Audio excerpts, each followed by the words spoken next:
Hey guys, welcome back to our channel. In this tutorial video, we're going to explain to you in detail how you can invite members to join your workspace on Trello really quickly and without any technical knowledge whatsoever. So drop a like and now let us jump right into it. So in the first step, head over to Trello, make sure that you're logged in with your account. And after that, select your workspace in the top left corner by clicking on the arrow down icon and select it from that drop-down menu here.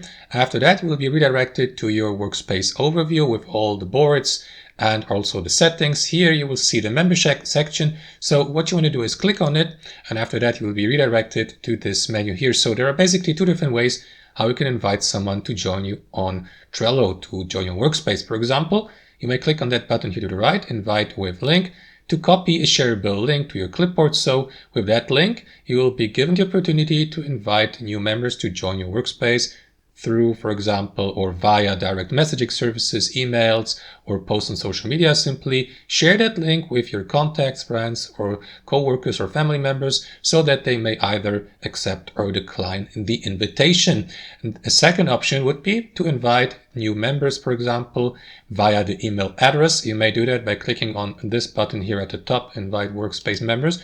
This window will pop up for you. You will be given the opportunity to enter the given person's or recipient's email address, or you may, for example, enter a letter, and after that simply browse through the list of suggested contacts below like that, and simply select the given person with a left mouse to send an invitation to join you to join your workspace here on Trello. And that's basically it, guys. You may also use the link option here again or disable the link.